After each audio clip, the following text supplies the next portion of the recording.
قربانی کے جانور کو ذبح کرنے کی حکمتیں اور اسلام کی اصلاحات۔ اسلام سے قبل ذبح کے حوالے سے بھی بہت سی بے اعتدالیاں پائی جاتی تھیں جو آج بھی موجود ہے۔ اسلام نے لوگوں کو ذبح کے اصول حسنہ تلقین کیے۔ جانور کا ذبح کرنا اس لیے ہوتا ہے تاکہ اس کا فاسد یعنی کہ خراب خون اور گندی رطوبات نکل جائے۔ خون نکل جانے سے گوشت پاک ہو جاتا ہے۔ اس طرح شرعی طریقے کے مطابق جانور کے ذبح کرنے کو نحر ذبح کہتے ہیں۔ اس سے گوشت پاک ہو جاتا ہے۔ ذبح دو طرح کا ہوتا ہے، ذبح اختیاری اور ذبح اضطراری۔ ذبح اضطراری میں اگر جانور بے قابو ہو جائے تو مقررہ جگہ سے ذبح کرنا ضروری نہیں، بلکہ بسم اللہ پڑھ کر ہتھیار چلا دیا جائے جس سے خون نکل جائے تو جانور حلال ہو جائے گا۔ بہرحال حلال جانور کو شرعی طریقے کے مطابق ذبح کرنے کے لیے 9 شرطوں کا پایا جانا ضروری ہے۔ اگر جانور حلال ہے لیکن ذبح کے وقت ان 9 شرطوں میں سے کسی ایک کا بھی خیال نہ رکھا گیا، ایک شرط میں بھی کوتاہی ہوئی، تب بھی جانور حرام اور مردار کے حکم میں ہوگا۔ ذبح کا حکم اور یہ شرائط ذبح شرعی کو ذبح حرام سے ممیز کرنے والے بھی ہے، اور اس طرح ذبح کرنے سے اسلام کا اظہار بھی ہوتا ہے، گوشت بھی پاک ہوتا ہے۔ اگر جانور کو ذبح نہ کیا جائے تو خون کے بقا کی وجہ سے یعنی کہ خون باقی رہنے کی وجہ سے گوشت ناپاک ہی رہتا ہے۔ ذبح کے 9 شرائط ہم آپ کو بتاتے ہیں، غور سے سنیے اور اپنے دوستوں تک ضرور ان مسائل کو، ان شرائط کو پہنچائیے۔ سب سے پہلے ذبح کرنے والا ممیز و عاقل ہو، ایسا عاقل سمجھدار کہ ذبح شرعی کا ارادہ کر سکتا ہو۔ اس لیے جو شخص باشعور نہ ہو بلکہ پاگل ہو، بچہ ہو یا نشے میں ہو، یا ایسا بوڑھا ہو جس کے حواس باقی نہ ہو، تو ایسوں کا ذبیحہ درست نہیں ہوگا۔ دوسری وجہ یہ ہے، قرآنی آیت کے اس حصے سے ذبح کے قصد کا ہونا ظاہر ہوتا ہے۔ ذبح کرنے والا مسلم ہو، مجوسی، پارسی، ہندو یا کسی بھی غیر مسلم کا ذبیحہ حلال نہیں ہوگا۔ ان سب کا ذبیحہ حرام ہے۔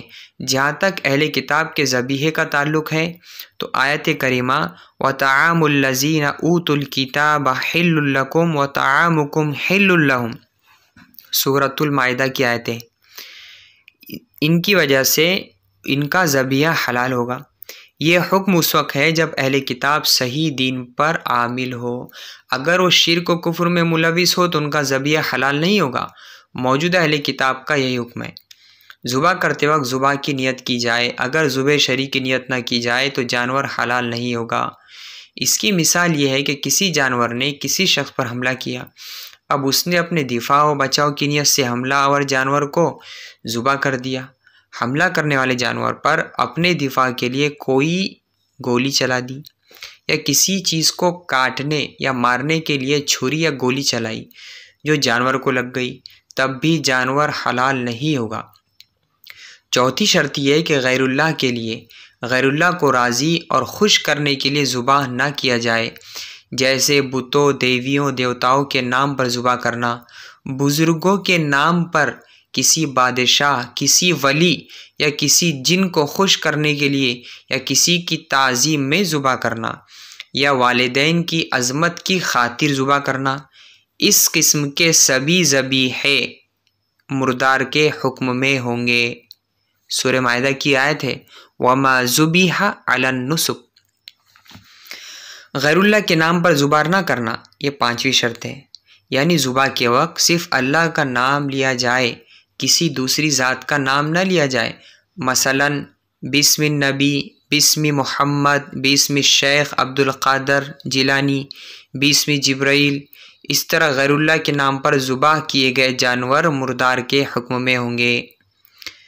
چھٹی شرط یہ ہے، ذبح کرتے وقت اللہ کا نام لیا جائے، اللہ کا نام پکارا جائے، وَاذْكُرُوا اسْمَ اللَّهِ عَلَيْهِ سورۃ المائدہ۔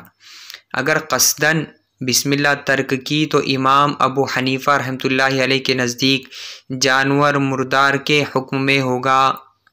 7ویں شرط، ایسے دھاردار آلے سے ذبح کیا جائے جو مطلوبہ رگوں اور نالیوں کو کاٹنے والا ہو، خون بہانے والا ہو، جیسے چھری، چاقو، تلوار، پتھر، شیشہ، تیز دھار والی لکڑی، بانس وغیرہ۔ ناخن اور دانت جسم سے جدا ہو تو امام ابو حنیفہ کے نزدیک ان سے ذبح کرنا جائز ہے، اگر جسم سے لگے ہو تو ان سے ذبح کرنا حرام ہے۔ 8ویں شرط مطلوبہ رگوں اور نالیوں کو کاٹنا۔ یہ 4 نالیاں ہیں۔ حلقوم سانس کا راستہ، جس کے کٹنے سے سانس بند ہو جاتی ہے۔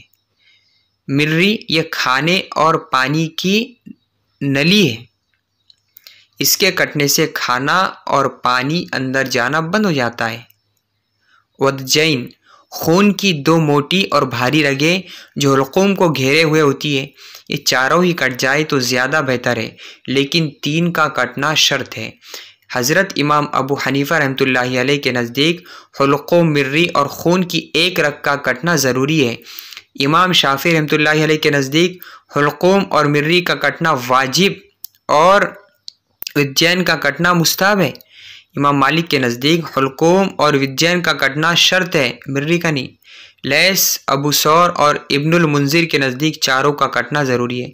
9ویں شرط ہے کہ ذبح کرنے والے کو ذبح کی اجازت دی گئی ہو۔ ممنوع جانور 2 طرح کے ہیں، ایک وہ جن کا حق اللہ کے طور پر ذبح کرنا ممنوع ہو، جیسے کہ احرام کی حالت میں ذبح کرنا سب کے نزدیک ممنوع ہے۔ دوم یہ کہ حق آدمی جانور سے متعلق ہو، ایسے جانور کو اس کے مالک کی اجازت کے بغیر ذبح کرنا حرام ہے۔ غرض کے جانور کے حلال ہونے کے لیے ضروری ہے کہ اس میں کسی دوسرے کا حق متعلق نہ ہو۔ یہ ذبح کے 9 شرائط ہے جن کی رعایت لازم اور ضروری ہے۔ ذبح کے وقت اگر ان شرائط میں سے ایک میں بھی کوتاہی کی گئی اور کوئی شرط چھوٹ گئی تو جانور مردار ہو جائے گا۔ تفصیل کے لیے فقہ السنہ جلد نمبر 3 صفحہ 183 183 تا 185 اور ابن عثیمین کی احکام الاضحیہ والزکاۃ صفحہ نمبر 56 تا 87 87۔